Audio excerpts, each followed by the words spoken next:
Bueno, pues buenos días, buena mañana a todo el mundo. Gracias, Pilar, por la presentación y gracias, como siempre, a la Fundación de Amigos del Museo del Prado por haberme invitado a estar aquí hoy, como en otras ocasiones. Es uno de los grandes placeres que yo encuentro en mi profesión, el estar aquí dando una charla un domingo por la mañana. Y además, gracias también por haber elegido este cuadro. Es difícil que te toque un mal cuadro explicando algo en el Prado, pero no siempre tiene uno la suerte de encontrarse con uno como este.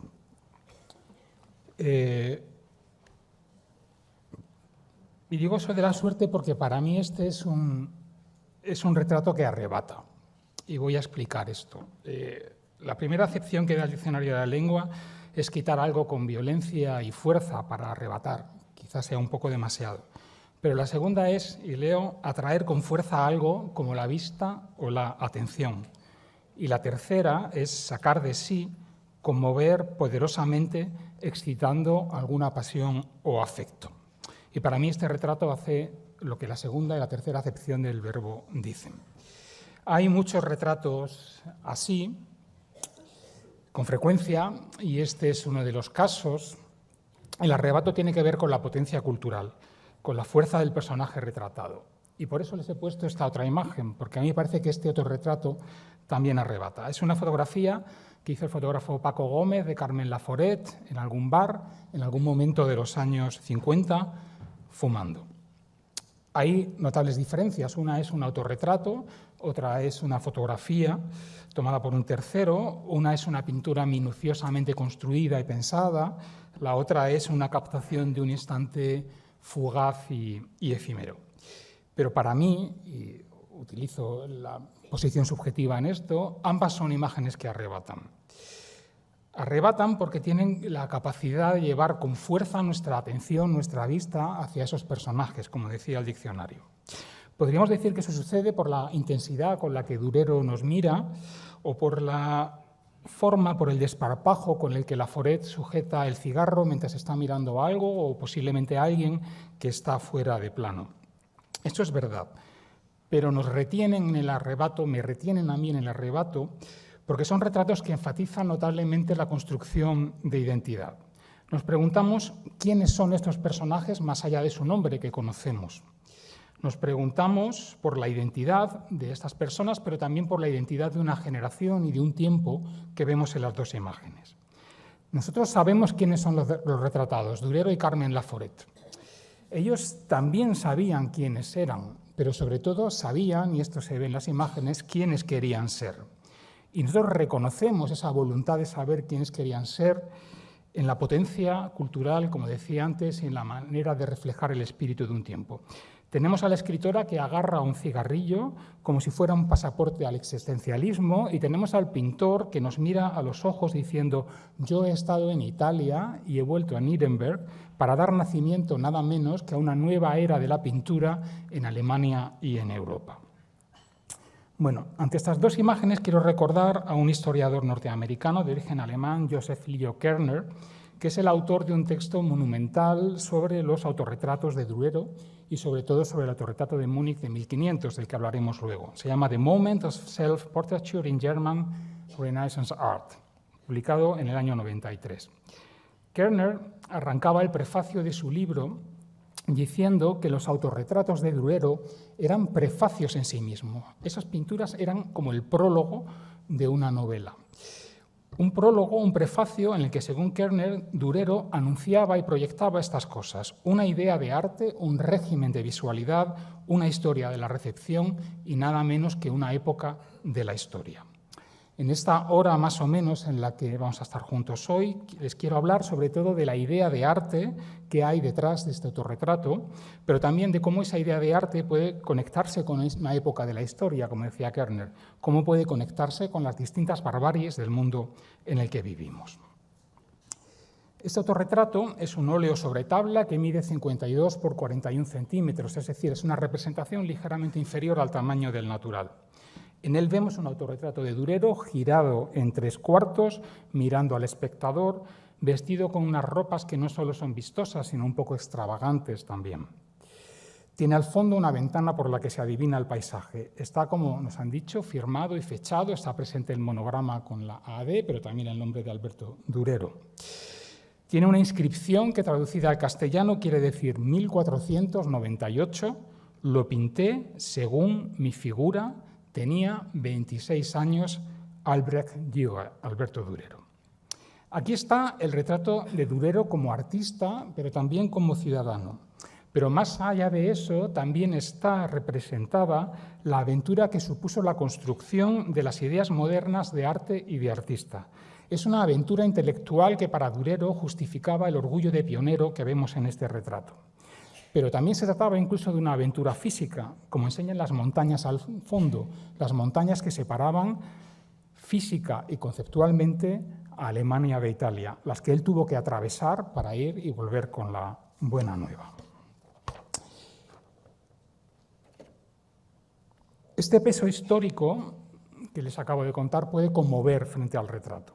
Y esta emoción puede multiplicarse cuando nos colocamos frente a este cuadro en la sala 55B del museo.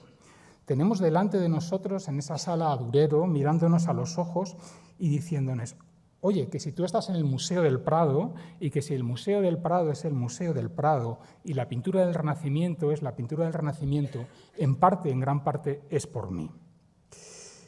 A mi regreso, podría decirnos Durero, ciertas ideas que rondaban la cabeza de algunas personas en Italia, conseguí que rondaran la cabeza de otras personas en Alemania.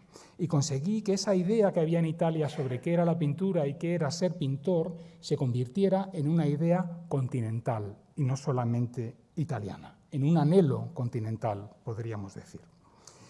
100 años después de la muerte de Durero, a comienzos del siglo XVII, se vivió una cosa que los historiadores han llamado como el renacimiento de Durero.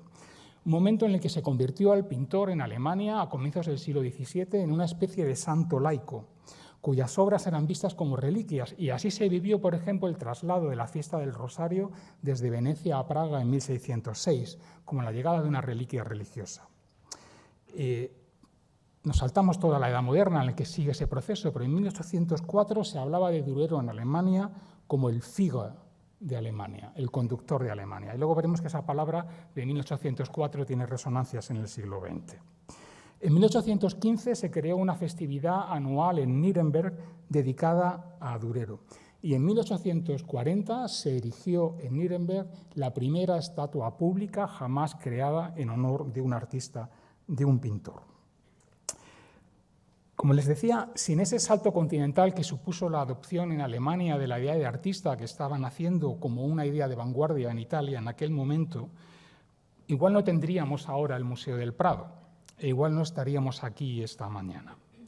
Todas esas cosas nos las dice Durero un poco cuando le miramos a los ojos, o al menos me las dice a mí, pero creo que antes de decírmelas a mí se las ha dicho a otra gente, y eso es lo que explica que este cuadro esté hoy en el Museo del Prado. Aquí tenemos el autorretrato de Durero junto a un retrato de Thomas Howard, del conde de Arundel, al que vemos junto al lado y también abajo, a Carlos I de Inglaterra y a Felipe IV de España. Sabemos que este cuadro estuvo a la muerte de Durero en una sala del Ayuntamiento de Nuremberg, que era su ciudad natal, rodeado de otras representaciones de hombres ilustres, entre ellos varios emperadores de Alemania. El cuadro estuvo allí hasta que en 1636 pasó por la ciudad el conde de Arundel y el ayuntamiento de Nuremberg decidió regalarle el cuadro a Carlos I de Inglaterra a través de Arundel. Como sabemos bien, y esto es una cosa bastante importante para el Prado, en 1649 los ingleses decidieron cortarle la cabeza a Carlos I de Inglaterra y vender sus cuadros. Cuadros que en gran parte compró Felipe IV. Y este cuadro ya en 1656 sabemos que estaba en España colgando en el Alcázar y de ahí acabó viniendo al Museo del Prado. Estas tres frases sobre momentos del cuadro nos revelan la consideración que tenía la pintura en el mercado artístico del siglo XVII, pero sobre todo iluminan la posición que los artistas y el arte comenzaron a tener en la Edad Moderna y el propio protagonismo que Durero tuvo en ello.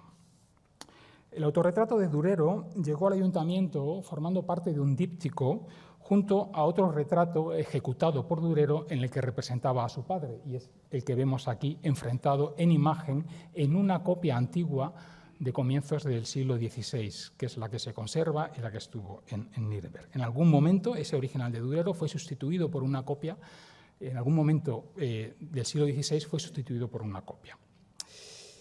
Este cuadro está hoy en la National Gallery de Escocia. Los dos cuadros tienen medidas similares, encajan bien como díptico y como tales fueron descritos por uno de los acompañantes del conde de Arundel al llegar al ayuntamiento de Nuremberg. En cualquier caso, como piensa Susan Moller, es muy posible que los dos cuadros formaran ya un díptico en su momento original cuando colgaron o estuvieron en algún mueble en la casa de Durero en Nuremberg, antes de pasar al ayuntamiento, porque tienen este componente genealógico que es muy corriente. La cuestión aquí también es por qué decide el ayuntamiento de Nuremberg regalarle ese cuadro a Carlos I de Inglaterra y al conde de Arundel, cuando precisamente el ayuntamiento de Nuremberg había resistido presiones del elector de Baviera para que se lo regalara previamente. ¿De quién fue la idea? ¿Del ayuntamiento o del conde de Arundel? ¿Qué nos cuenta esta idea? Que el ayuntamiento entiende que un regalo diplomático es entregar el retrato, el autorretrato de uno de los hijos más preclaros, entendían, de esa ciudad, que era un pintor, que era alguien que en principio no tenía por qué haber sido considerado como objeto de un regalo diplomático hasta pocos años antes. Es muy posible que la iniciativa del regalo fuera idea del mismo conde de Arundel y no del ayuntamiento. ¿Por qué? Porque sabemos que cuando el conde de Arundel llega a Inglaterra y va a entregar el retrato a Carlos a Carlos I, ordena que se haga una copia del mismo y se queda él con una copia del autorretrato de Durero, que cuelga en algún momento en su casa en Londres.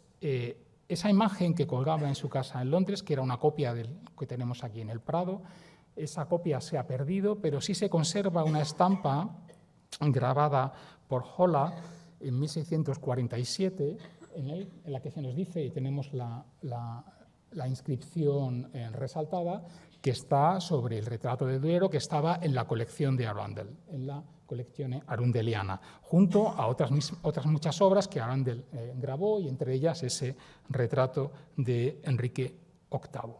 ¿En qué mundo estamos viviendo a mediados del siglo XVII, en el que Holler, por orden de Arundel, graba algunos de los cuadros de su colección y graba en igualdad de oportunidades el de un pintor de Nuremberg y el del rey de Inglaterra, Enrique VIII, ¿no? Ese es un nuevo mundo en el que estamos mirando.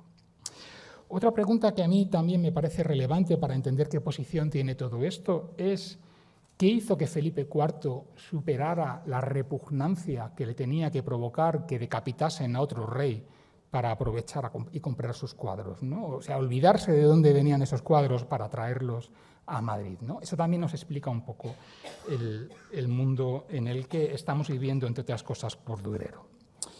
Bueno, estos distintos contextos, el ayuntamiento de Nuremberg, Arundel, la decapitación de Carlos I, Felipe IV, explican muy bien el camino recorrido por esto que los sociólogos llaman campo artístico, desde que Durero se autorretratase hasta que estemos esta mañana aquí en el Prado, ¿no? Esto que es la pintura, que es en principio es un mundo nuevo de posibilidades técnicas en torno a la representación, se convierte en una novedad cultural, se convierte en una herramienta política. La relación de Durero con el emperador Maximiliano es conocida. Maximiliano es el primero que utiliza a gran escala los nuevos recursos artísticos como una vía para la propaganda política y de forma determinante la estampa como elemento de multiplicación de la imagen. Y dejo esto en el aire porque enlazaremos con eso al final. Eso, que es primero una narrativa de orgullo local, que luego es una cuestión de Estado, acabó convirtiéndose en una ideología hegemónica que llamamos arte. Probablemente Durero, cuando tenía 26 años y se autorretrató, no podía adivinar dónde íbamos a llegar, pero sí que intuía que algo estaba en marcha, que había una revolución que tenía que ver con las imágenes y que él estaba en el centro de ello o quería estar en el centro de ello. Y todo eso son cosas que están detrás de este autorretrato. Son cosas que, insisto, al menos a mí me dice Durero cuando le miro a los ojos. Todo eso está ahí. Pero también cuando vamos a la sala 55B del Prado y miramos a Durero a los ojos, también dice otras cosas. Yo creo que también está diciendo, mira que soy guapo, ¿no? Esa es otra parte importante de este retrato que no podemos olvidar, ¿no? Durero es un dandy que está diciendo, mira que soy guapo. Podemos recordar en este sentido la descripción de Durero que hizo Joaquín Camerarius, el viejo, un humanista coetáneo de Durero, que escribió una breve biografía de él.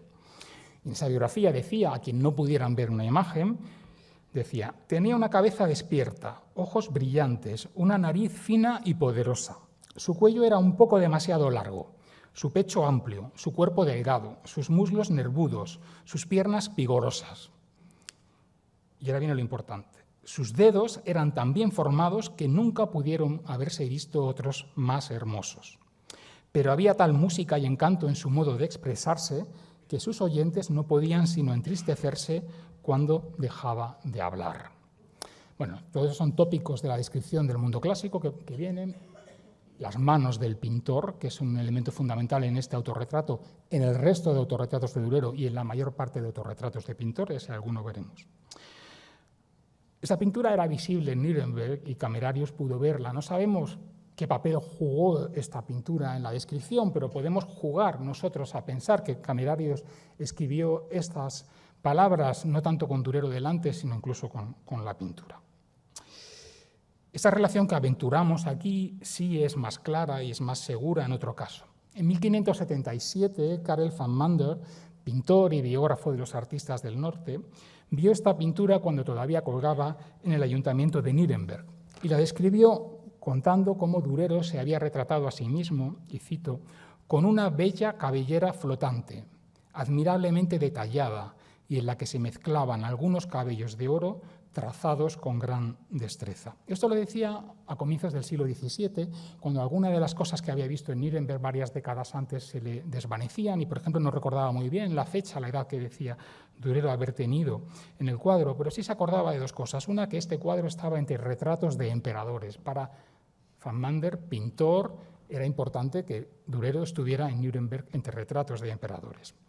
Y de lo que no se olvidaba es, decía él, la impresión que le había causado tener el cuadro entre sus manos, sí, entre sus manos, y ver cómo flotaba esta bella cabellera con cabellos de oro, ¿no? De nuevo, el qué guapo soy, ¿no?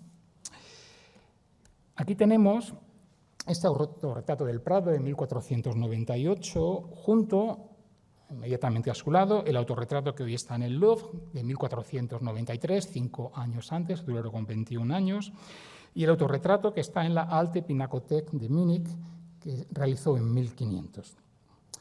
Según mi hija, entre el Durero de 21 años y el de 26 vemos un glow-up, que quiere decir que ha tenido una considerable mejora en su aspecto físico en esos 5 años transcurridos, pero que en los 2 años que vinieron la cosa no fue a mejor, precisamente, para 1500, ¿no? Como ha indicado Fernando Checa en la ficha de este cuadro que está en la web del Prado, en este autorretrato, en el de 1498, tras ese glow-up, pues parece dominar la autocomplacencia de Durero. La mayor parte de los autorretratos de Durero son obras de juventud o de plenitud física. No pasa como, por ejemplo, con Tiziano, del que tenemos un fantástico autorretrato aquí, que hizo autorretratos en su vejez, en los años de senectud, de madurez, que son retratos que suponen una vista atrás a una vida que no está representada en el cuadro, pero que está detrás de ese aspecto físico final y de esa idea de la pintura final que tiene Durero. Sin embargo, aquí hay el mundo vital de la juventud y la plenitud. Como decía James Hall, ante un autorretrato hay que preguntarse por qué, pero también cuándo sí y cuándo no, en qué momento decide autorretratarse un pintor. Hay, desde luego, autocomplacencia con el aspecto físico, con el capital cultural que ha construido, autocomplacencia con su capacidad para retratar las cosas y autorretratarse de la manera en la que él lo hacía, con la firma en el monograma, con la posición social que se desprende de las ropas, desde el tocado a los guantes de fina piel de cabritilla que tiene en las manos.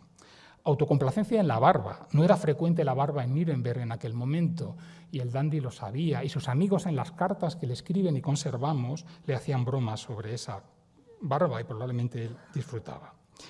Autocomplacencia en la posición del rostro, del cuerpo, en esos ojos ligeramente divergentes que nos miran, pero también en esa divergencia marcan cierta distancia frente al espectador. Hay autocomplacencia también en la madurez tras el viaje a Italia. Es el durero que se ha casado, que a los pocos días ha salido corriendo y se ha ido a Italia, que ha vuelto y que ha triunfado en su lugar de origen tras los 2 viajes. Se ha escrito mucho sobre la autocomplacencia en las ropas que vemos en este cuadro y, desde luego, las ropas son protagonistas esenciales de esta pintura. Y aquí está Ana Cabrera, que probablemente luego me corregirá cosas que diga, con toda la razón. Vamos a detenernos un poco en ellas. Se dice habitualmente que las ropas de este autorretrato del Prado eran parte de su aprendizaje en Italia. Y desde luego muestran similitudes con otras ropas que podemos ver en pinturas italianas del momento: la gorra, la camisa abierta, los colores vistosos a juego, los bordados de oro, el cordón de seda, la capa. Sin embargo, en mi opinión, yo creo que se ha sobreinterpretado un poco ese énfasis en la capacidad transformadora de Italia en lo que se refiere a las ropas de Durero. Si lo comparamos con el retrato del Louvre, este anterior al Glow Up, no hay tanta diferencia en las ropas. Y voy a explicar en qué sentido. En ambas representaciones está ya el dandy. En ambas hay elementos parecidos. Cambian las prendas concretas, pero hay un mismo uso de la ropa como elemento de construcción de identidad, de ese self-fashioning. Durero tenía mucho interés en la ropa, y lo sabemos con seguridad porque en una de las cartas que escribe a su amigo Willibald Pirkheimer en el segundo viaje a Venecia, le dice: mi capa francesa, mi jubón y mi ropa parda os envían un saludo muy cordial. Este interés por la construcción de identidad a través de la ropa está muy claro, pero no me parece, como digo, tan claro que partiera de Italia, ¿no? El personaje público construido por las ropas en 1493, antes de viajar a Italia por primera vez, es el mismo prácticamente que el que está construido en 1498. Es cierto que Italia ayudó a perfilar un Durero más maduro, por ejemplo, dejándose la barba.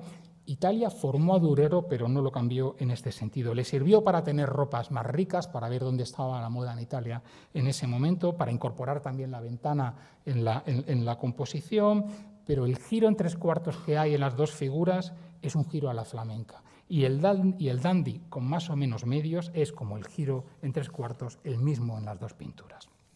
Es interesante esta tensión con Italia, ¿no? La voluntad de aprender de Italia, pero de aprender de Italia para estar en pie de igualdad y no por debajo. Y eso se ve también en estos autorretratos y también en el uso que Durero hace de sus retratos. Aquí tenemos el autorretrato, el conocidísimo autorretrato de Rafael. Bueno, pues según Vasari, Giorgio Vasari, Durero, pintor y biógrafo de los artistas italianos, pintor envió un autorretrato suyo, que podemos pensar que posiblemente fuera un dibujo, hoy perdido, a Rafael. Y se lo envía a Rafael cuando este pintor estaba en el apogeo de su fama en Italia. Al pintor más importante que podía considerar que había en Italia, se lo envía. Y Rafael respondió con algunos dibujos. Este intercambio, en gran medida, por el significado que tiene enviar la propia efigie, nos permite hacer buena idea, ¿no?, de cómo estos autorretratos de Durero están ligados a la autocomplacencia. Autocomplacencia también en enviar un retrato a Vasari. Podemos decir con tranquilidad que esta autosatisfacción está justificada, aparte de por su belleza. Como ha dicho Christopher Wood, el verdadero legado de Durero fue que animó a los pintores alemanes a liberarse de la jerarquía de los gremios y a emprender un camino autónomo como artistas. Y este es el espacio en el que probablemente, de una forma más clara, esté la autocomplacencia, ¿no? Aquí tenemos el autorretrato de Durero con obras que pintó justamente en estos años. Tenemos una de las estampas de la Apocalipsis de San Juan por Durero, tenemos la Madonna Jola y tenemos también la Lamentación sobre Cristo muerto, que está en el Germanisches, conocida como la Lamentación de la familia Holzschuher. Y tenemos el retrato de Federico el Sabio. Nos muestran a un Durero que está trabajando ya para la corte, que está haciendo unas obras, como son estas dos obras religiosas, que no tienen parangón con lo que se estaba haciendo en Nuremberg en ese momento y que le catapultaron a una posición de primacía absoluta en la pintura alemana de su momento. Tenemos a un Durero que empieza a generar un comercio autónomo de estampas con el tremendísimo éxito editorial que tiene la serie del Apocalipsis y que le convierte en un pintor que no depende exclusivamente de los encargos que le hagan, sino de un pintor que es capaz de crear su propio mercado con una iniciativa editorial que parte del grabado. En una carta que Durero escribió a su amigo Pirkheimer en el segundo viaje de Venecia, decía: voy a echar de menos el sol de Italia, pero también que aquí soy un caballero y en Alemania soy un parásito, describiendo la manera en la que se percibía a los pintores en Alemania, por comparación. Bueno, es una exageración, también podían ser parásitos en Italia y podían ser caballeros en Alemania. Pero si pudieron ser caballeros en Alemania es sobre todo por la transformación del campo artístico que promovió Durero. Durero consiguió ser un caballero en Alemania y consiguió que algunos pintores pudieran empezar a ser vistos como caballeros en Alemania.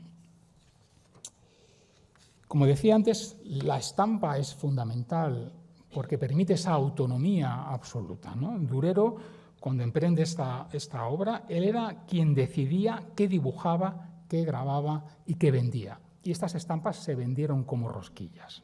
Esa independencia económica es también parte fundamental en todo esto. Bueno, pues solamente 2 años después del autorretrato del Prado y de lanzar la serie de estampas, Durero se autorretrata en este otro que vemos en Múnich, ¿no?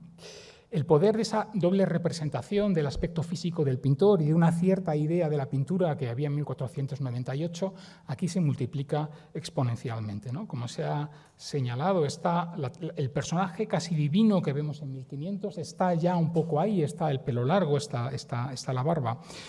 El personaje casi divino estaba, pero faltaba, podríamos decirlo en voz alta. Y en 1500 Durero lo dice en voz alta. Tanto que para Kerner este cuadro, como yo anunciaba al principio, era la proclamación de una nueva era en la pintura alemana, en la que Durero se ve a sí mismo como la encarnación de esa nueva era de la pintura, de la misma manera que Cristo es la encarnación de Dios.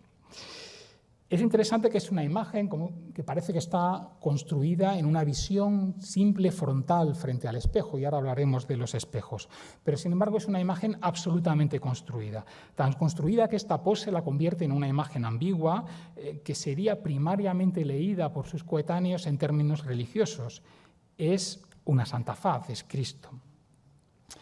Durero se muestra como Cristo, y lo hace en un momento 1500 en el que las profecías apocalípticas circulaban por toda Europa, y bien lo sabía él porque buen negocio hizo con las estampas del Apocalipsis. Es la imagen de Cristo como emblema de los poderes divinos que tiene el creador individual. Es el artista como segundo creador. En su tratado sobre las proporciones, Durero decía que Dios otorga grandes poderes a los artistas, y aquí lo vemos. Claro, una cosa es la autocomplacencia y otra cosa bien distinta es autorretratarse como Dios, ¿no? Aunque sea para decir que el artista tiene poderes divinos, ¿no? Aquí la pregunta pertinente es ¿en qué horizonte de recepción esto podía darse sin que a uno lo quemase en vivo, ¿no? Bueno, pues desde luego en el horizonte de trabajar para Maximiliano, el emperador, y que esté encantado con que tú estés haciendo su imagen, ¿no? El punto de partida está en un caldo humanista en el que a Durero empieza a vérsele como un artista sin rival, fuera de su contexto, ¿no? Konrad Celtis, un humanista amigo suyo, decía que él era un segundo Fidias, un segundo Apeles, el pintor más importante de Alemania, sin rival en toda Europa y solo comparable a los de la antigüedad. Christoph Scheuer, otro humanista, contaba una anécdota en la que Durero tenía un perro y un día ese perro empezó a lamer un autorretrato de Durero pensando que era el propio Durero, ¿no? Bueno, en fin, aparte de la maravilla de imaginarnos a un perro lamiendo el cuadro de la sala 55B, ¿no?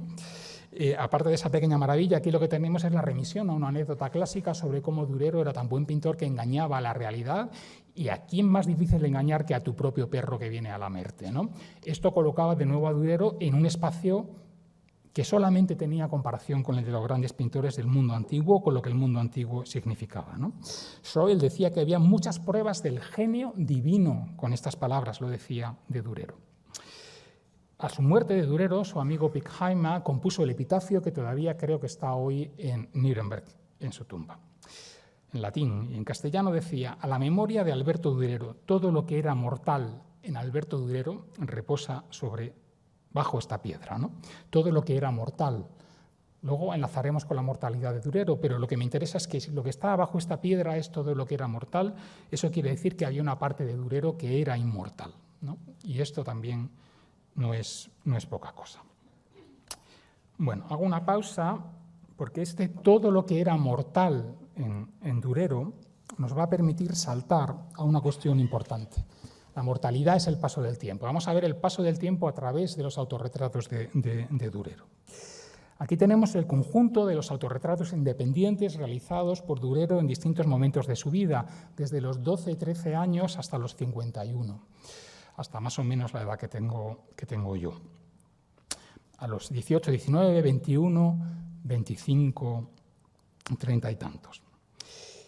Hay algunos de ellos tienen inscripciones que nos aseguran que es el mismo, otros no tienen inscripción, pero por el parecido físico podemos pensar que es, incluso aunque, como pasa en este último caso, esté trasvestido como una imagen religiosa de nuevo, como un Cristo varón de dolores.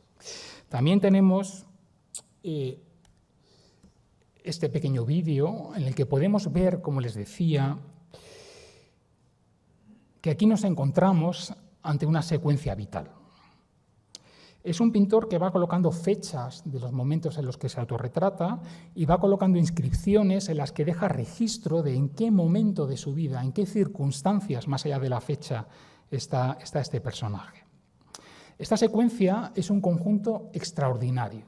Es un conjunto que no tiene parangón en ningún otro artista de su tiempo. Hay otros autorretratos del siglo XV, pero no conocemos ningún artista que en el siglo XV y comienzos del XVI haga una serie completa en la que veamos la evolución de su físico, de su cuerpo, a través de los decenios. Eso no existe. Tenemos que irnos a un mundo posterior, que es el del siglo XVII.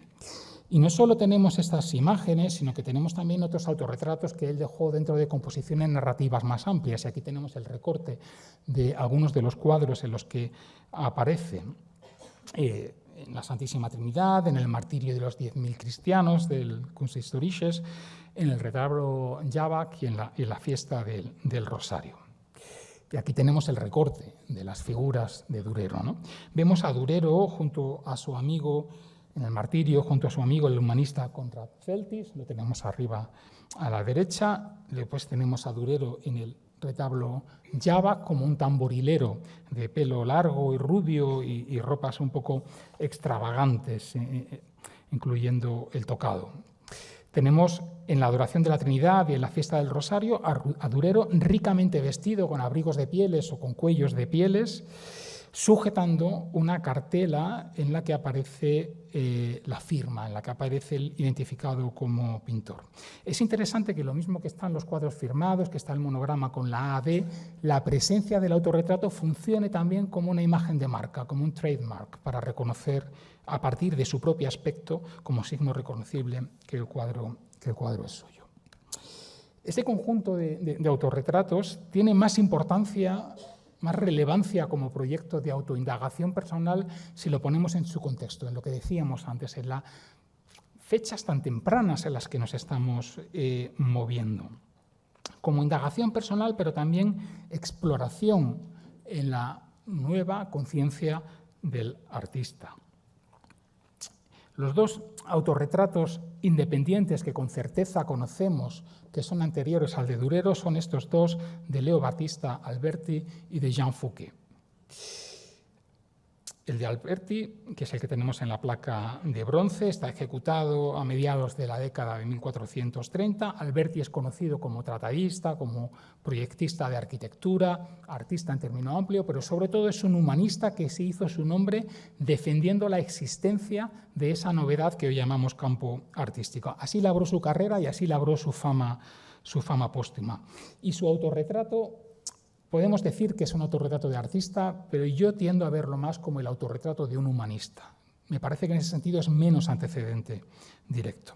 El de Jean Fouquet es un autorretrato en torno a 1454, pero es una obra de una ambición muy distinta. Es una miniatura, es una obra muy pequeña, es una obra en la que no vemos esa ambición de autoproyección que podemos ver en Durero. Hoy está en el Museo del Louvre.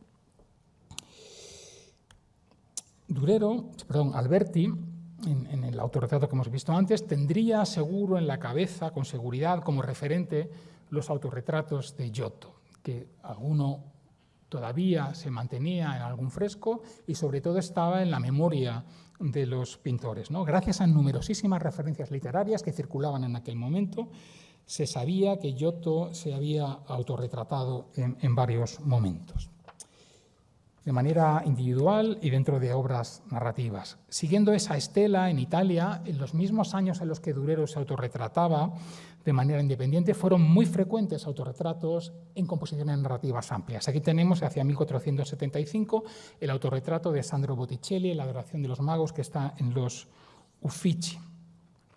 En una esquina, en la esquina derecha de la composición, Botticelli, también con un peso importante de la construcción de identidad con las ropas y con la postura, está mirando directamente al público, con singularidad, con suficiencia. Parece que está diciendo Durero, toma nota, ¿no? Que estos 10 años antes que tú, pero Durero nunca vio este cuadro, ¿no? O también el de Filippino Lippi en la disputa de Simón en la capilla Brancacci, ¿no? También con una mirada y también con una construcción de una posición en ese lugar. Antes de Durero y después de Durero, este es el probable autorretrato de Giorgione como David, del que se ha dicho en muchas ocasiones que pudo haber concebido Giorgione después de que Durero estuviera en Venecia y como respuesta a los propios autorretratos de Durero. Y lo pongo porque Giorgione es el pintor que revolucionó la escuela veneciana, convirtió a la escuela veneciana en el origen de la pintura moderna, y eso es como decir en el origen de la pintura, sin más adjetivos, ¿no? Y de 1505-10, que es este autorretrato más o menos contemporáneo al segundo viaje de Durero a Venecia, saltamos hacia atrás, hacia 1433. Este no lo he mencionado antes porque no tenemos la certeza de que sea un autorretrato, pero vamos a pensar que es un autorretrato. Y si es un autorretrato, es sin duda el autorretrato que más peso tuvo en la construcción del autorretrato de Durero.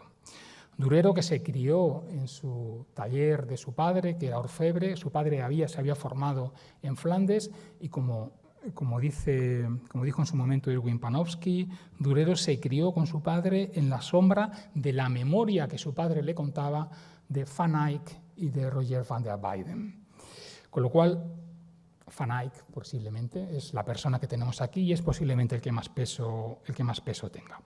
Este retrato de un hombre con turbante que está en la National Gallery de Londres tiene dos inscripciones. La inferior dice: Jan van Eyck me hizo el 21 de octubre de 1433. Si es un autorretrato de Van Eyck, sería el autorretrato más temprano que tenemos, más o menos en los mismos años que el de Alberti. La interpretación como autorretrato está respaldada, entre otras cosas, por la divergencia de los ojos del retratado. Luego hablaremos de eso, pero cuando te haces un autorretrato tienes que estar mirando a la vez al espejo y a la vez a lo que estás, al papel o al lienzo o a la tabla sobre la que estás pintando. Y eso coloca los ojos un poco haciendo chiribitas. Bueno, pues está reforzado por eso, pero está reforzado también, y en esto quizá haya un postulado por parte de los historiadores del arte, porque hemos querido ver aquí esa autoconciencia, esa manera en la que una figura fundamental en el arte occidental, dos pilares de la pintura del norte en Alemania y en Flandes, se representan queriendo hacer una especie de testamento en la que exploran esos nuevos medios de conexión emocional que tiene el retrato en estos años y que permite la pintura que ellos están desarrollando. No es casual que tanto este probable autorretrato de Van Eyck y el autorretrato del Prado de Durero fueran adquiridos precisamente por Arundel, por la misma persona. Y lo mismo que los vemos hoy jugando, o sea, hoy proyectados uno junto al otro, podemos pensar que en algún momento, no el original de Durero, sino la copia que encargó Arundel, y este colgaron también juntos en alguna pared de la Arundel House de Londres. Podemos pensar que eso pone. No hay ningún nombre en este autorretrato de Van Eyck, pero hay otra inscripción que dice en alemán als ich kann, como yo puedo. Es una inscripción fundamental que está escrita en letras grandes en la parte superior y que él colocó en este retrato y en algunos otros, como por ejemplo en el de su mujer, en el de Margaretha Van Eyck. Ese como yo puedo, ese als ich kann, llama la atención sobre la extraordinaria habilidad del pintor, como yo puedo, como solo yo puedo representar la realidad, ¿no? Y esa habilidad la vemos en la forma en la que los colores, con unos colores tan limitados, vemos ese contraste entre el rostro tan brillantemente iluminado, el fondo oscuro, cómo se crea una imagen de un impacto absoluto. Durero no conocía ninguno de estos dos retratos cuando él pintó su autorretrato. Él viajó a Flandes en 1521, mucho después del autorretrato del Prado y de los primeros que hemos visto.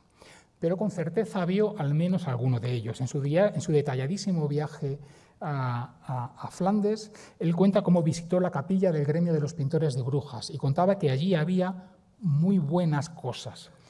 Durero, en Flandes, se dedicó fundamentalmente a hacer retratos. Su diario está lleno de anotaciones sobre los retratos que ejecutaba y con seguridad tuvo que llamarle la atención un retrato como este, y más sabiendo que era la mujer de Van Eyck y que era un retrato de obra de Van Eyck. Pero ya podemos ir incluso más allá con nuestra imaginación. En las anotaciones del día en el que visitó este retrato, que era el 8 de abril de 1521, él dice que antes de ir a esa capilla fue por la ciudad viendo más pinturas. Y dijo que se acercó cuando había visto a Jan y el resto de cosas. No dijo que había visto las cosas de Jan o las buenas cosas de Jan, como decían esas mismas anotaciones hablando de las cosas de Van der Goes o las cosas de Van der Weyden. Él dice que vio la capilla después de ver a Jan. Así que podemos fantasear un poco pensando que ese día él vio al matrimonio. Vio a Jan Van Eyck y vio a la mujer. Pero bueno, esto es fantasía. Lo que me interesa aquí es que Durero en 1498 decía: lo pinté según mi figura. Tenía 26 años. ¿Qué quiere decir eso? Como en el caso de Van Eyck, con las fechas, llama la atención la precisión cronológica. Llama la atención en un mundo en el que la gente muchas veces no sabía qué edad tenía, no sabía cuándo había nacido. Vivían en una ambigüedad temporal. Y en estos autorretratos y en estos retratos hay precisamente un interés marcado por la precisión cronológica, por dejar constancia del momento concreto de la vida en el que se ha registrado el aspecto físico. Este soy yo ahora, para poder decir después, este fui yo entonces, en aquel momento concreto. La inscripción destaca la cronología, pero destaca también la capacidad para representar el aspecto físico de una forma verosímil. Y esto es muy relevante porque estamos en un mundo en el que la fotografía nos ha acostumbrado a una reproducción del aspecto físico instantánea. La capacidad para reproducir esto con el aspecto que yo tenía según mi figura, o como decía Van Eyck, como yo puedo, como yo solo puedo hacer, es algo que no era habitual en aquel momento. Están explorando ese mundo, aquí están los pioneros y aquí están algunos de los que mejor lo hicieron. Por eso no es extraño que subrayen ese nivel de calidad, ¿no? Por eso, Van Eyck, en otros retratos, coloca esta inscripción de Leal Souvenir, ¿no? Es un recuerdo honesto del aspecto que tenía la persona. De alguna manera, ese als ich kann, ese como yo puedo de Van Eyck, estaba en la autocomplacencia de Durero, en sus ropas, en la manera en que él se representaba. Bueno, este interés por las inscripciones es todavía más relevante si retrocedemos al primer autorretrato de Durero, el que hizo en 1484, cuando tenía 12 o 13 años. La inscripción la realizó Durero en un momento posterior, siendo ya maduro. Él vuelve sobre este dibujo y escribe: dibujé este autorretrato de un espejo en 1484, cuando yo todavía era un niño, Alberto Durero. De nuevo el énfasis en la cronología, de nuevo el énfasis en la representación a través de la mención al espejo. Pero esa inscripción es particularmente interesante por ese carácter que tiene retrospectivo y autorreflexivo, ¿no? No sabemos qué motivó a Durero con 12 o 13 años a autorretratarse, pero sí sabemos que el Durero maduro hizo esta inscripción porque quería que este dibujo se conservara y porque quería mantener la memoria de las condiciones en las que se había representado y ese significado que tenía en el tiempo, ¿no? Desde luego no cabe duda de que Durero sería muy consciente de la importancia que tenía que él con 12 o 13 años fuera capaz de hacer un dibujo así a punta de plata, que es además una técnica muy difícil porque no permite corrección. Para que veamos la conciencia que podía tener de la importancia que es esto, aquí tenemos un cuadro de 1515 de Caroto en el que se bromea con un niño que hace un dibujo, ¿no? Durero sería consciente de la diferencia que había entre el dibujo de cualquier niño y el que él hacía con 12 o 13 años. Para que veamos cómo funciona esa inscripción que hace Durero en el dibujo, con el interés de que ese dibujo se mantenga en el tiempo, aquí tenemos una imagen de un dibujo que copia el dibujo que había hecho Durero. Este dibujo pasa a la muerte de Durero, se va a la colección de Willibald Imhoff, que era nieto del que había sido amigo de Durero, Willibald Pirkheimer. Imhoff reúne una colección de dibujos de Durero y entre ellos este dibujo. ¿Por qué reúne este dibujo? Pues no por las cualidades formales, es decir, no es un dibujo excelente en comparación con otros dibujos de Durero. Es un dibujo excelente porque es el primer dibujo que hace Durero, un dibujo en el que aparece representado Durero y un dibujo en el que Durero ha hecho una inscripción. Bueno, pues en 1576 Hans Hofmann hace una copia de ese dibujo que está, la que vemos ahí, que está ahora en el British Museum. Y copia el dibujo, copia la inscripción que hace Durero en letra gótica, en una letra gótica más antigua, y en una letra gótica, a su vez, él hace otra inscripción en la que dice: yo, Hans Hofmann, copié este dibujo del famosísimo Alberto Durero, ¿no? Pues fijémonos en las distintas capas de memoria que hay aquí, desde el niño que con 12 o 13 años hace un dibujo, al adulto que hace una inscripción, al que colecciona el dibujo, al que reproduce la inscripción y al que quiere dejar también testamento de su participación, Hofmann dejando una inscripción.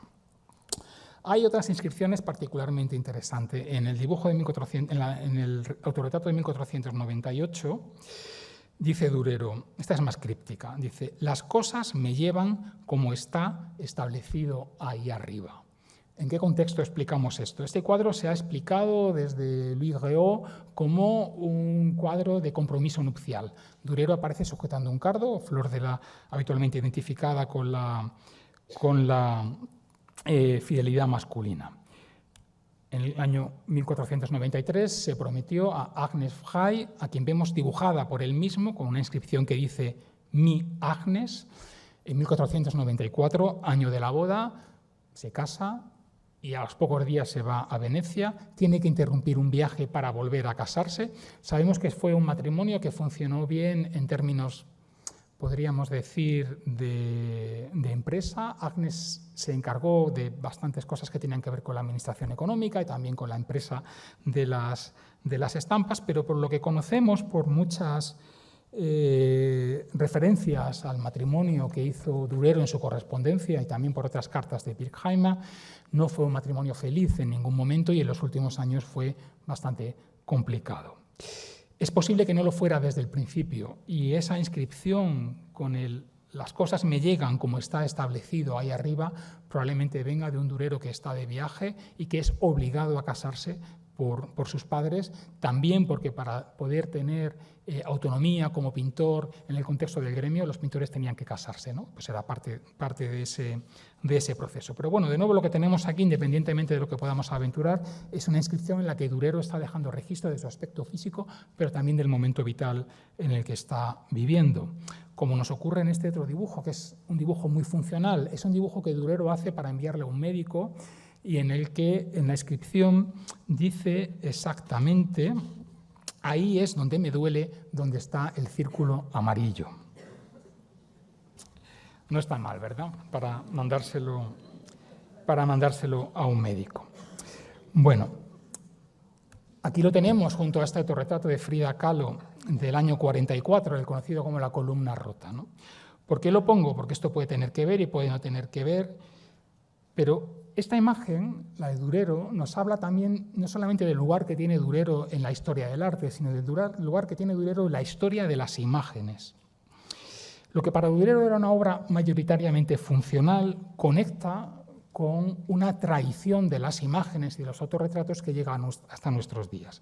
Una focalización en el cuerpo y en la enfermedad que muchos artistas del mundo contemporáneo han seguido, sabiendo que Durero tenía este dibujo o probablemente sin saberlo, pero en un camino que comienza Durero. Particularmente eso se puede ver en la obra de Kahlo. Y digo que conecta porque aunque este dibujo tenía un origen funcional, vamos a ver otros dibujos de Durero en los que está esta exploración del cuerpo en sufrimiento también, de una cosa que se convierte claramente en una tendencia universal. Además de Kahlo, podemos recordar a Roland marcando sobre su cuerpo como Durero lo que serán los lugares en los que se va a ejercer la cirugía estética, ¿no? O podemos recordar también, por cercanía formal y por espíritu, esta pequeña comparación que no me resisto con estas fotografías de Nacho Criado que se han podido ver hace muy poco en el Círculo de Bellas Artes, en el contexto de Foto España, en una exposición comisariada por César Borja. Yo no quiero decir con esto que estos artistas tengan el dibujo de Durero en la imagen. Quiero decir que Durero está abriendo un camino que ha sido uno de los caminos más fértiles en la autorrepresentación en el mundo posterior. Y aquí tenemos a este Durero desnudo para contándonos. Esta es una imagen de hacia 1500, 1510, no se sabe muy bien. Posiblemente este sea el autorretrato más sorprendente de Durero. Ya era sorprendente ver a Durero como Dios, pero ver a Durero desnudo es todavía más sorprendente. ¿Cómo podemos explicarnos esto en el siglo XVI? A mí me resulta muy tentador relacionarlo con una frase de Vasari en su vida de Marcantonio Raimondi. Vasari, que estima a Durero, pero no puede desaprovechar una oportunidad para decir que los italianos eran mejores que los alemanes, ¿no? Y Vasari dice: estoy dispuesto en verdad a creer que Alberto quizá no pudo hacerlo mejor porque al no disponer de modelos más adecuados, cuando debía representar desnudos, dibujaba a partir de alguno de sus ayudantes, los cuales debían de tener malas proporciones, como suelen tener los hombres alemanes cuando están desnudos. No sé si hay un hombre alemán desnudo en la sala, pero si lo hay, que se muestre, por favor, que comprobemos sus proporciones. Aunque en estas tierras se ven muchos hombres que resultan bien parecidos cuando van vestidos, tampoco, ¿no? En fin. Bueno, con lo de la falta de modelos adecuados, Vasari se refería a que Durero no tenía contacto con la escultura clásica, no podía ver las verdaderas proporciones, que son las que están en piedra, y no las que tienen los cuerpos de carne, ¿no? Que están todos siempre peor que la piedra. En fin, podemos pensar que Durero hace este autorretrato porque, como sus ayudantes están mal formados y él es tan guapo, pues decide que es la manera de tener un modelo anatómico bien proporcionado y correcto. Pero esa no es claramente la única explicación, ¿no? La propia mirada, en la pose, se percibe que aquí hay una introspección que procede de enfrentar su cuerpo al espejo. Y esto es algo de lo que quiero hablar un poco ahora, ¿no? Que está en el origen del autorretrato del Prado y de todos los demás. El momento en el que el artista enfrenta su cuadro al espejo y esa visión la convierte después en un dibujo o en un retrato. Eso lo vemos en este Durero, que probablemente está utilizando, como el espejo no tendría mucho tamaño, si se dan cuenta hay como una cierta inclinación que procede de intentar representar el cuerpo completo de una sola vez en el espejo, ¿no? Porque es esa introspección frente al espejo, pero también, y vamos a hablar de eso, las dificultades técnicas que entraña representarse frente a un espejo. Bueno, para que veamos un poco cómo esta presencia del espejo y del cuerpo desnudo es fundamental. Aquí tenemos al Durero desnudo junto a varios autorretratos de Lucien Freud, conocido por la cantidad de autorretratos, pero en los que me interesa además, en este momento, la presencia del espejo, espejo que vemos en uno de los autorretratos, espejo que vemos también sin verlo en los dos que están en la esquina de arriba de la izquierda, ese plano contrapicado procede de reflejarse en un espejo que está abajo. Y Freud entiende que eso es una cosa que merece la pena ser representada. Incluir el espejo ausente en la posición, en el punto de vista que tiene el cuadro. De hecho, dos de los autorretratos de Freud que hay aquí, que van entre el año 43 y el 93, dos de ellos se subtitulan, o sea, son self-portrait y se subtitulan reflection, reflejo, como una cosa importante que quiere Lucian Freud marcar. Es cierto que los historiadores del arte intentamos justificar nuestro sueldo muchas veces diciendo que el mundo del siglo XV o del siglo XVI era completamente distinto del actual y que si no estamos nosotros para explicarlo no se puede entender, ¿no? Pero lo cierto es que muchas veces no hacemos falta, ¿no? O sea, si vemos esas tres representaciones de Durero desnudo, de posiblemente Jacopo Pontormo desnudo también a comienzos del siglo XVI y de Egon Schiele desnudo a comienzos del siglo XX, a pesar de la diferencia histórica, de la distancia, del tiempo pasado, de lo que ha cambiado el mundo, lo que vemos aquí es a tres pintores que se están mirando en un espejo y que están explorando, que están luchando para fijar sobre el papel el aspecto que tiene su cuerpo cambiante en una vida que es efímera, ¿no? Y eso es lo que vemos aquí, más allá de lo que podamos contar. Eso es evidente en estos retratos. Y ese peso del tiempo y de la vida efímera lo vemos de una manera más clara en este autorretrato de Durero, que es el último, cuando más o menos con mi edad se acerca al fin de la vida, 6 años antes de morir. Más o menos en esta fecha Durero contrajo malaria en un viaje a Zelanda y a partir de ahí tuvo pues un proceso de problemas físicos con fiebres recurrentes y acabó muriendo finalmente en 1528 probablemente por un tumor, por un cáncer de páncreas. En los últimos años contaba Pirkheimer, su amigo, que Durero se secaba como un puñado de paja. Y ese es el Durero que está empezando a secarse con un puñado de paja. Por eso tenemos lo mismo que en 1500 se autorrepresentaba como ese Dios triunfante, aquí se representa como Cristo, varón de dolores, usando su propio cuerpo como metáfora del cuerpo del Cristo sufriente con la flagelación. Bueno, pasamos de la última a la primera imagen de Durero. ¿Por qué se autorretrata Durero con 12 o 13 años, siendo niño, aprendiz todavía en un taller? Voy a leer un texto de la crónica, un texto que procede del propio Durero, recordando su infancia, justo de los años en los que pinta él este autorretrato. Y aquí lo ponemos junto a un autorretrato del padre. 1484, Durero con 12 o 13 años. 1486, el padre de Durero, también llamado Alberto Durero, autorretratándose. Durero no tuvo hijos, de haberlo tenido, igual también se hubiera llamado Alberto, pero él y su padre se llamaban así. Bueno, decía Durero, años después: y mi padre sentía un especial placer en mí porque veía que yo era diligente en mi empeño por aprender. Así que me envió a la escuela. Y cuando hube aprendido a leer y escribir, me sacó de la escuela y me enseñó el oficio de orfebre. Pero cuando ya podía trabajar con destreza, mi inclinación me llevó más hacia la pintura que hacia la orfebrería. Se lo expuse a mi padre, pero él se apenó, pues lamentaba el tiempo perdido mientras yo había estado aprendiendo a ser orfebre. Aún así, me dejó seguir mi camino. Y en 1486 mi padre me entregó como aprendiz a Michael Wohlgemuth, para servirle durante 3 años. Durante ese tiempo, Dios me concedió diligencia, de modo que aprendí bien, aunque tuve que soportar mucho de parte de sus aprendices. Bueno, normalmente en el mundo alemán de este momento, se ha hablado mucho en el mundo nórdico en general, también en Flandes, cómo a finales del siglo XV se produce una cierta ola que tiene que ver con la autorrepresentación y con la memoria. Se habla de eso porque tenemos algunos de estos primeros autorretratos, pero también porque tenemos muchos textos en los que la gente deja por escrito recuerdos.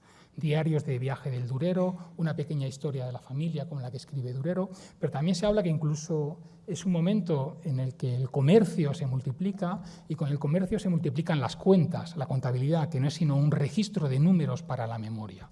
El ambiente en el que se forma Durero, que es el ambiente de un pequeño artesano, de un pequeño comerciante, es un ambiente también de registro de números y de registro de la memoria.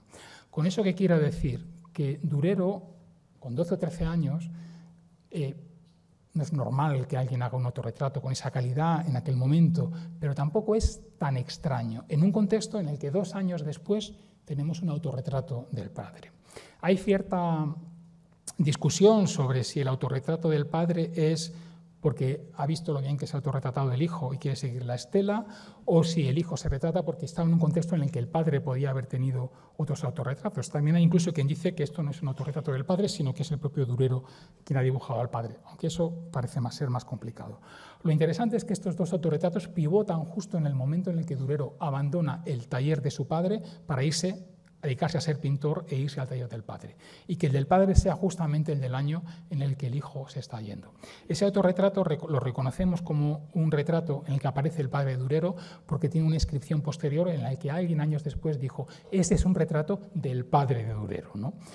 Con lo cual, esa idea que tenía el padre, esa pena del tiempo perdido, pues no fue un tiempo perdido para la familia, fue un tiempo en el que Durero aprendió de su padre, en el que el padre aprendió del hijo y en el que decidieron que era mejor que el hijo siguiera otro camino.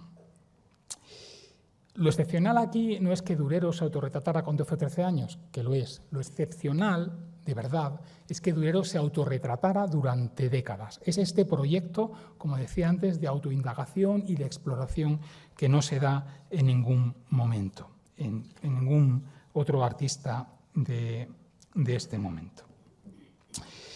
Y volvemos a las inscripciones. En el autorretrato de Durero niño, como hemos dicho, decía: dibujé este autorretrato con un espejo en 1484. El espejo, como decimos, es una cuestión relevante. Es una cuestión relevante en ese momento, lo es después. Aquí vemos el Narciso de Caravaggio. Para el artista del momento, el espejo es el espejo que refleja la imagen. Este no es un autorretrato de Caravaggio, pero Caravaggio está jugando con la idea del autorretrato, con la imagen de Narciso frente al espejo. El espejo es fundamental desde los primeros retratos. Plinio hablaba de una artista griega que se llamaba Iaia o Marcia, que se autorretrataba, decía Plinio, con un espejo, que se ganaba la vida haciendo retratos de mujeres y que era virgen. Aquí tenemos una miniatura del siglo XV, de la época en la que Durero se autorretrata, en la que vemos el énfasis en el espejo y el énfasis en cómo Marcia es capaz de convertir la pequeña imagen del espejo en una imagen de gran formato. O tenemos este autorretrato de Sofonisba Anguissola, en la que ella indica en la inscripción, como si fuera Marcia rediviva, que se ha autorretratado con un espejo y que es virgen. Tenemos aquí las deformaciones que produce el espejo curvo. El rostro de Sofonisba Anguissola nos dice que se está autorretratando frente a un espejo curvo, pero también tenemos las deformaciones que produce el patriarcado en este espejo. Vemos aquí el autorretrato de Durero de 1491, centrando la imagen. Y esto nos permite hablar un poco del espejo. Lo vemos inclinado frente al espejo con la mano en la que apoya la cabeza. Como digo, son espejos de pequeño tamaño y espejos curvos. Había espejos desde la antigüedad de metal bruñido, el espejo de vidrio se inventa en Venecia. En principio se hacía soplando, son espejos curvos que devuelven con más luz que los de metal bruñido, pero devuelven una imagen que es curva. Después empezará a haber espejos planos. Se supone que el autorretrato del Prado está ya hecho sobre un espejo plano que Durero pudo haber adquirido en Venecia en su viaje o incluso en Nuremberg, porque ya decían los venecianos que solo había 2 sitios en los que les hacían competencia, uno era Flandes y el otro era Nuremberg. Bueno, vemos aquí a Durero sujetándose la cabeza mientras hace el retrato. Y vemos aquí los 2 retratos de Durero que probablemente están hechos con el espejo plano. Y vemos aquí una imagen en la que Durero ilustra su tratado sobre las proporciones. Y es una imagen en la que vemos a un pintor que dibuja sobre un cristal, sobre un vidrio, la imagen de un retratado. Una obsesión de los pintores en aquel momento era representar sobre el plano de un papel, el plano de un lienzo, el plano de una tabla, la profundidad de las 3 dimensiones que tiene la realidad. El vidrio permitía hacerlo, el vidrio permitía representar sobre el plano lo que vemos en el fondo.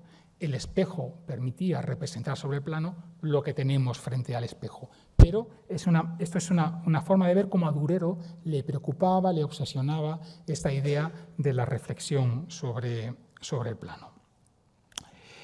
Vemos aquí dos imágenes que proceden de estos espejos curvos. La que tenemos arriba es el detalle del matrimonio Arnolfini de la National Gallery, en el que aparece el reflejo del espejo con las figuras de los Arnolfini vistos desde atrás y probablemente se suele decir al propio Van Eyck entrando.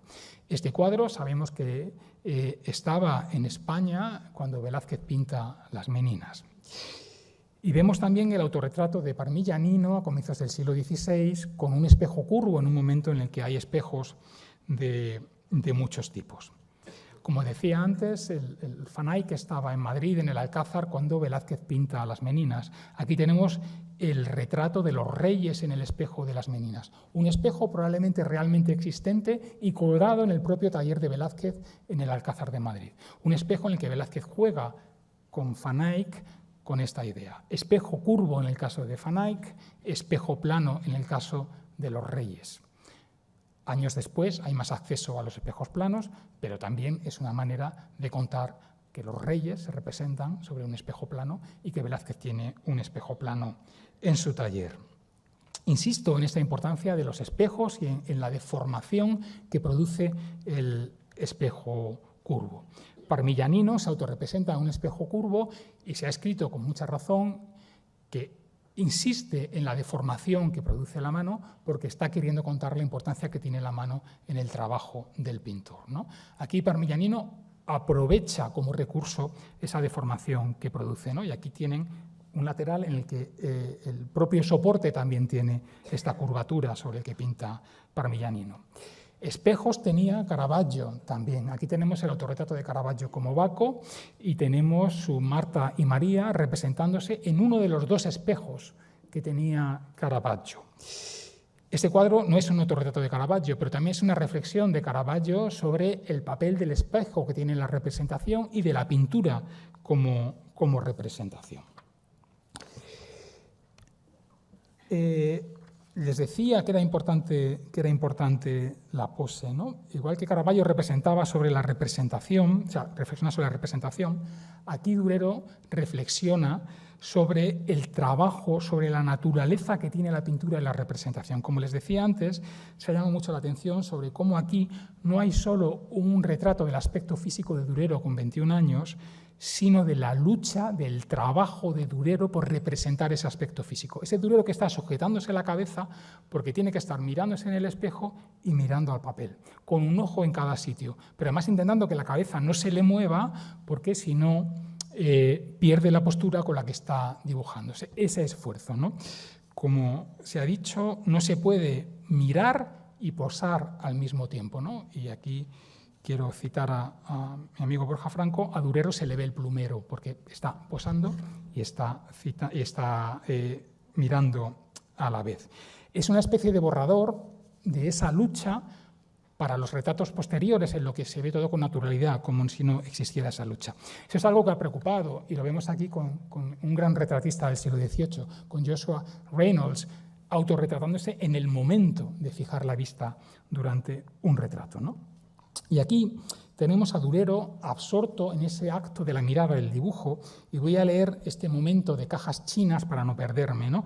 Tenemos que imaginarnos a Durero dibujándose a sí mismo, dibujando, o a Durero viéndose a sí mismo, dibujándose a sí mismo, dibujando, ¿no? Eso es lo que está en este retrato. Y hago un pequeño parón aquí ahora, porque voy a pasar a otra interpretación distinta de este autorretrato, con el que se ha contado mucho ese trabajo y ese esfuerzo. Y perdónenme si me paso un poco del tiempo. Esa interpretación sobre el trabajo venía de Joseph Leo Kerner, y ahora voy a referirme a otro historiador de origen alemán, en este caso alemán. Es un historiador que se llama Kehrer. Hugo Kehrer escribió una monografía sobre Durero en 1934, también sobre los autorretratos de Durero. Y cuando hablaba de este Durero, Hugo Kehrer decía que este Durero este autorretrato de Durero, representaba, y cito textualmente, el momento en el que el Renacimiento alemán despertó.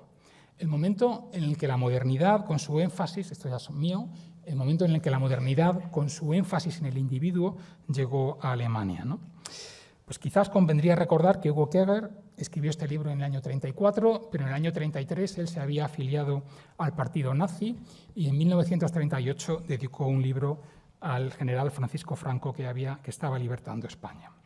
Escuchar hablar del nacimiento, del despertar del Renacimiento alemán, del despertar del individuo a un historiador miembro del partido nazi puede tener algunas resonancias, ¿no? Aunque sea para hablar de un autorretrato. Y de hecho podríamos trazar una línea que conectaría los autorretratos de Durero con el pensamiento nacionalista en general y nazi en particular sobre el genio, sobre el poder del individuo y sobre Durero como expresión de la nación alemana.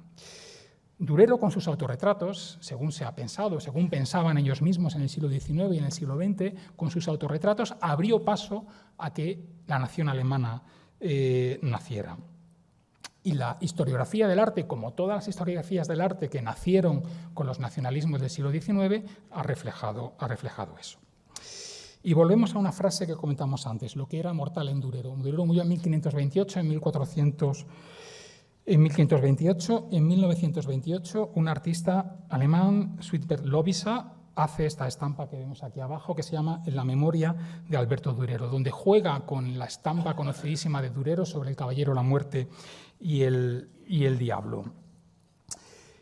Reproducía el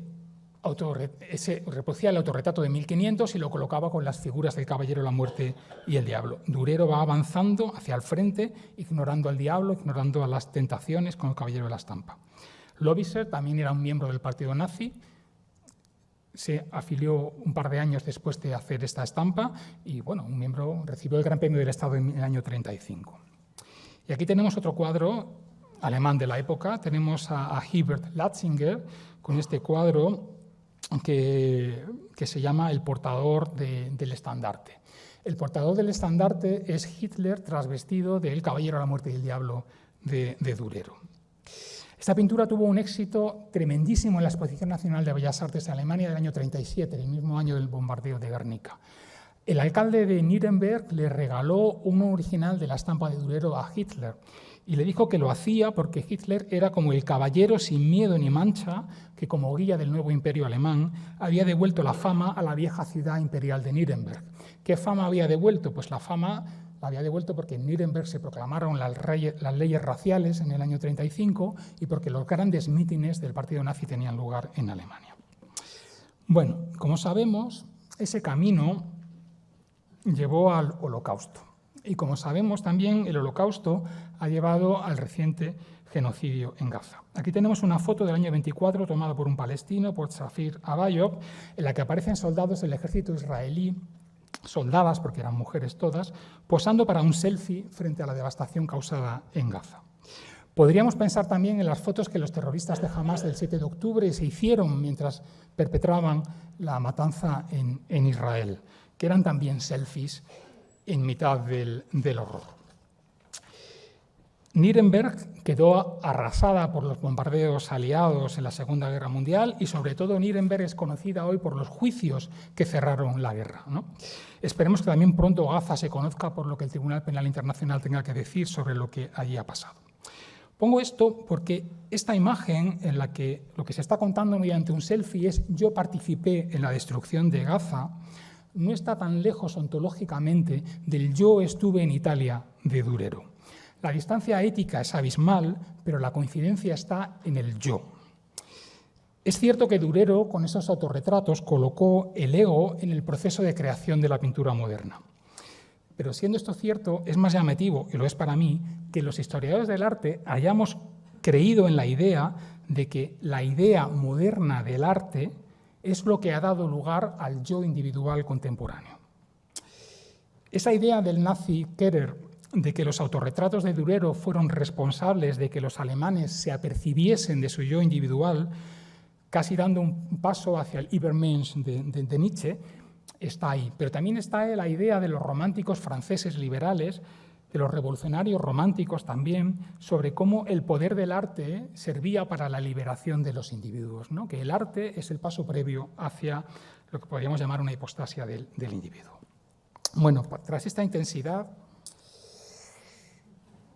llega la banalización, ¿no? Aquí tenemos el selfie en la banalización del Holocausto, ¿no? Y yo creo que no está de más, por todo esto, una pequeña reflexión sobre la responsabilidad que ha tenido el arte en esta hipertrofia contemporánea del yo y también en la banalización. Y la intensidad, y pongo una en blanco, la voy a bajar ya para la reflexión final. Y vamos a bajar esa intensidad con esta pequeña broma, una broma que habrá costado unos cuantos litros de agua y bastante energía, pero a la que no he podido resistirme. Y la lanzo porque la pregunta es ¿qué hay detrás de un selfie? ¿Y quién podía hacerse un selfie en ese momento, ¿no? El selfie era cosa de artistas. Y aquí tenemos el selfie de Lucian Freud en una exposición en el año 23, el cuadro del 93. Lucian Freud desnudo como Durero, pero con la paleta de pintor, porque el autorretrato es la imagen arquetípica por excelencia del arte. Es la imagen en la que el arte como concepto se encarna en la persona que hace de su bandera. Eso estaba en Durero, eso está en Lucian Freud y eso está en los espectadores de esta exposición en la Tate Gallery.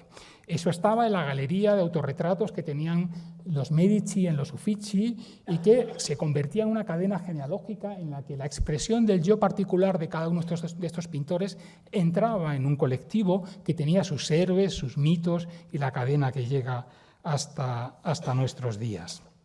Eso está en estos autorretratos que vemos aquí, en los que está, como digo, esa cadena genealógica. Está en los autorretratos femeninos que quieren hacer énfasis en la representación del rol de la mujer como pintora, afirmándose en un mundo que les negaba esa capacidad. En Artemisia Gentileschi, representándose nada menos que como la musa de la pintura. Está en el mundo contemporáneo, en los retratos, en toda la carrera fotográfica y artística de Cindy Sherman, autorretratándose ya sea como una película de los años 50 o como Caravaggio o como un retrato del Renacimiento italiano, ¿no? Y tenemos aquí las capas de Cindy Sherman en los años 90 retratándose como Caravaggio, como el pintor bohemio, violento, homosexual, en el que está el origen de la idea moderna del artista, que a su vez se había autorretratado como un Baco enfermo, ¿no? En sucesivas máscaras y capas de interpretación. Y está ese autorretrato en otra cosa cuando llega la máquina fotográfica, ¿no? Y aquí tenemos dos autorretratos de Vivian Maier, que es esa fotógrafa aficionada neoyorquina de la que no supimos nada hasta que años después de su muerte aparecieron unas maletas llenas de fotografías y negativos. Esos autorretratos de Nueva York de los años 50, esos retratos y esos autorretratos de ella afirmándose como fotógrafa, en este caso no tanto por ser mujer y también, sino por ser aficionada. Pero tenemos el otro extremo del arco en Andy Warhol, en esta imagen que procede de un interés más o menos comercial de Polaroid, en el que él se autorretrata. En esa reflexión de Warhol sobre el papel del artista en el mundo de la comunicación de masas, ¿no? Sobre ese mundo en el que de ese Durero que se veía como un parásito o como un caballero, hemos llegado a que en este momento el artista sea otra cosa. Pero no me resisto a leer un par de frases. Ya sé que vamos tarde, pero no se preocupen que vamos a terminar. Y está cerca. Warhol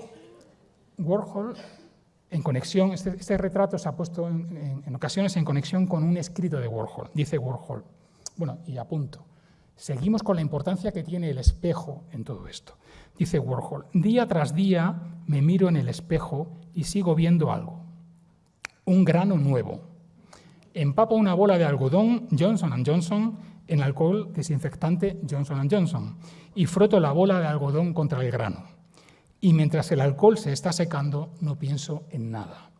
¿Qué tenemos ahí? Al artista de finales del siglo XX, que tras todo el recorrido que venía de Durero, ya no tiene necesidad de demostrar que es un caballero, sino está mostrando la banalidad del trabajo también en el mundo de la comunicación de masas. Y traigo esta frase porque me recuerda mucho a una que Durero le escribió a su amigo Willibald Pirkheimer el 23 de septiembre de 1506, con 34 años. Le decía, el otro día, es también un Durero frente al espejo, como Warhol frente al espejo. Le decía, el otro día encontré una cana en mi cabeza. la cual fue producida por pura miseria y fastidio. Creo que estoy destinado a tener días malos. Bueno, son dos frases que nos conectan con la frivolidad de un momento frente al espejo, pero hay una diferencia fundamental entre ellas. Una es una frase que manda Durero a su amigo Pirkheimer, la otra es una frase que está en un manifiesto artístico. Esa banalidad frente al espejo es parte de una narrativa, de un discurso que tiene que ver con el arte.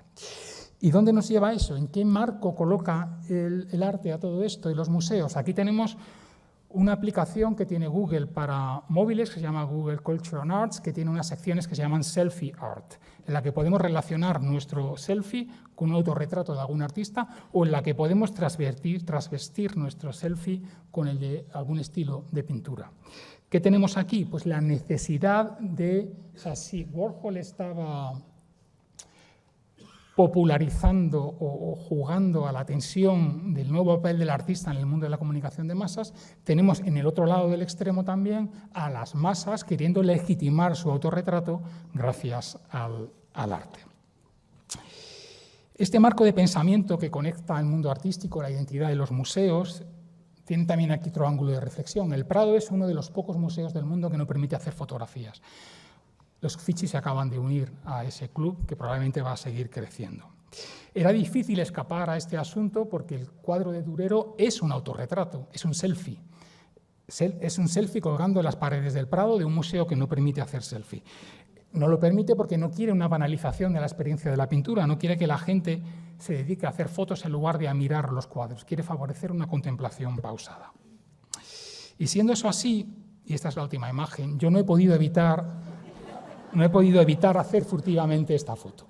O sea, es lo que pasa cuando un cuadro te arrebata, no puedes evitarlo, ¿no? O sea, es una foto, pero es también una pequeña performance, ¿no? O sea, es una performance que tiene como registro una imagen movida, porque yo no sé si yo tenía más miedo de que me cogiera el vigilante o más miedo de hacerle pasar a él la vergüenza de decirme antes, ¿no? O sea, un poco como Robert Capa en las costas de Normandía.